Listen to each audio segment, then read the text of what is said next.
السلام عليكم ومرحبا بكم معنا في فيديو جديد. كنتمنى تكونوا كاملين على خير وبخير. في هذا الفيديو هذا وبعيدا عن الحملات والمشاكل اللي دوزنا في الفيديوهات السابقه، هذه المره جايب لكم خبار زوينه باش ننشروا شويه الايجابيه في القناه. واهم خبار كانت البارح، المغرب كيترشح لكاس العالم 2030 مع اسبانيا والبرتغال.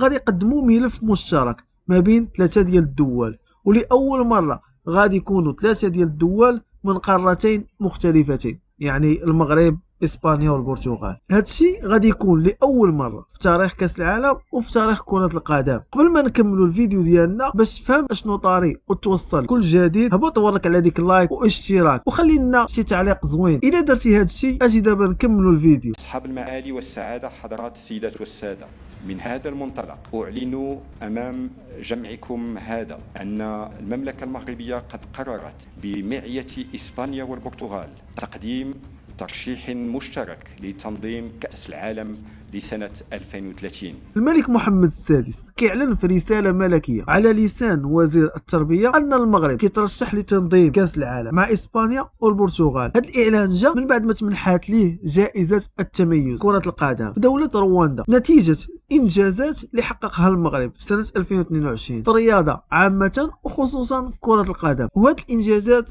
جات نتيجة الاختيارات الصحيحة والمناسبة اللي اتخذها جلالة الملك محمد السادس، واللي وفرات الظروف الملائمة للاشتغال، واللي من خلالها برزات العبقرية ديال أبناء القارة السمراء، وبدينا نتغلبوا على العقدة النقص. وهذا الشيء اللي شار ليه جلالة الملك في الرسالة. هنا والله أعلم على ما بالية بحال اللي كاين شي رساله مشفره الحمله اللي واقعه، حيت ذكر الاختيارات المناسبه، وبطبيعه الحال راه هو اللي مختار فوزي القجع. ما عليناش، نكملوا الفيديو ديالنا. واستغل هذه المناسبه باش يعلن الترشح اللي اعتبره تاريخي، ماشي هي في كره القدم ولكن حتى على ارض الواقع، حيت غادي يجمع ما بين اوروبا وافريقيا، وما بين شمال البحر المتوسط وجنوبه، وما بين القاره الافريقيه والعالم العربي. وهذا هو المميز في هذا الملف، انه كيوحد بزاف ديال الشعوب وبزاف الثقافات، وغادي يكون واحد المناسبه باش تلاقى مجموعه من الحضارات. اما من ناحيه كره القدم علاش كتعتبر ترشح تاريخي، غادي نشرحوا هذا الشيء من بعد، ولكن لازم نرجعوا للتاريخ، حيت قبل هذه القضيه هذه خاصك تعرف باللي المغرب فايت ليه ترشح 5 المرات باش ينظم كاس العالم وخسرها كلها. اول مره كانت في سنه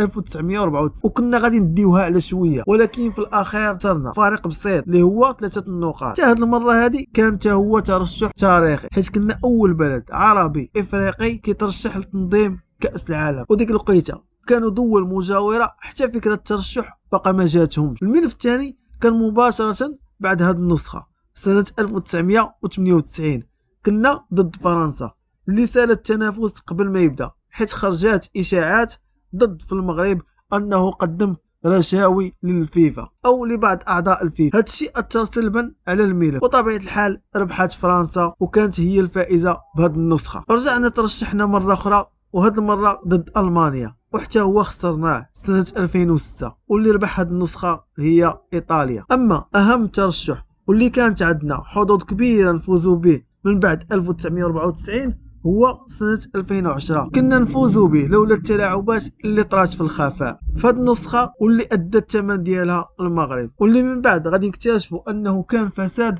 في هذه النسخة هذه واللي داتو جنوب إفريقيا. آخر نسخة كانت ضد ملف مشترك بين أمريكا وكندا والمكسيك، وصراحة صعيب تفوز ضد هاد 3 الدول، وهذه كانت آخر خسارة لينا وآخر ترشح، وهو الخامس. بعد 25 سنة من المحاولات ما زالت مطاردة الحلم تنظيم كأس العالم مستمرة، ولكن هذه المرة الحلم قريب في نسخة 2030. وقبل هذه النسخة وفي بداية كأس العالم كان التنظيم منحصر ما بين قارتين، القارة اللاتينية والأوروبية، وأول نسخة كانت من نصيب القارة اللاتينية وبالضبط في الأوروغواي. ما كانش نظام التأهل أو التصفيات، كانوا هيك يعرضوا على الفراقي. بعد 15 نسخة كيخرج التنظيم على هاد القارتين، واللي كتنظموا وفازت به هي أمريكا على حساب المغرب سنة 1994. وكذلك في النسخة 17 ولأول مرة كيتنظم في القارة الآسيوية بملف مشترك بين دولتين. هنا بدات الفيفا كتسمح بتقديم ملف مشترك، لكن شرط يكون من نفس القارة. وفي الأخير فازت كوريا الجنوبية واليابان. ومن بعد خداو قرار ان التنظيم غادي يكون باسلوب مداوره ما بين القارات. من بعد ما نظماتو جنوب افريقيا تلغى هذا القرار مره اخرى. درت بكم هاد الدوره هذه باش تعرفوا كيفاش ولا التنظيم بملف مشترك. فالمغرب غادي يدخل بملف مشترك من بعد ما ولا هذا الشيء مسموح به في النسخ السابقه، لكن كيف قلنا شرط يكونوا في نفس القاره. ولكن الفيفا سمحات بملف مشترك فيه السعوديه، مصر واليونان، وملف اخر فيه الاوروغواي والارجنتين والباراغواي. واللي كيهمنا حنا هو انه سمح بملف ما بين دول ماشي من نفس القاره. هنا كنهضروا على اليونان والسعوديه ومصر. هادشي علاش قلت ترشح تاريخي، حيت اول مره غادي يكون تنظيم ان شاء الله ما بين دول ماشي من نفس القاره. البرتغال، اسبانيا. البرتغال واسبانيا ماشي هي جاو اختاروا المغرب من بعد الشبهات اللي دارت على رئيس الاتحاد الرياضي الاوكراني، واللي كانت مشاركه معاهم في الملف، واللي كتوجه ضده اتهامات بالفساد وغسيل الاموال.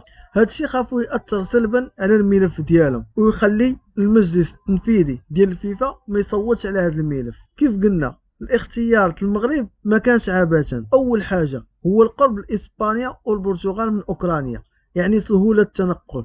هادشي غادي يزيد يدعم الملف كتر ما في حاله كانت شاركه معاهم اوكرانيا، زائد المنشآت الرياضيه ديالو اللي ولات بمواصفات عالميه وبنيه تحتيه اللي تطورات واللي كتعتبر احسن من اللي عند اوكرانيا. كما ان المغرب ولا مستأنس بتنظيم المحافل الكرويه والمناسبات الرياضيه. على سبيل المثال ومؤخرا تنظيم كأس العالم للأندية، نظم ألعاب البحر المتوسط، نظم الشان ونظم الكان، كأس افريقيا بالنسبه للنساء، ونهائي كأس فرنسا. يعني المغرب كيعيش نهضه رياضيه وكرويه. ممكن هذه النقطه هي تزيد دعم الملف. والسبب الثاني ان المغرب غادي في الاتجاه الصحيح السيرات الرياضيه، فلازم عليه يحصد نتائج هذا العمل اللي كيقوم به من خلال منحو شرف تنظيم كأس العالم باش يستمر على هذا المنوال. والسبب الثالث الصيغه الجديده ديال كأس العالم، لازم عليهم انهم يتشاركوا 3 دول، حيت مستحيل تنظم دوله واحده كأس العالم بعد التعديلات اللي جات، حيت تحولات المشاركات من 32 دوله ل 48 دوله. وهذا الشيء علاش ولينا نشوفوا ملفات مشتركه في نسخ 2026 ونسخ 2030، حيت في النسخ اللي كانوا قبل كنا كنلعبوا هي 64 ماتش، اما دابا غادي تولي تلعب 104 مقابله، اي زياده بنسبه 40%، اي 41 ماتش تزاد عليك. المهم وصلنا لنهايه الفيديو.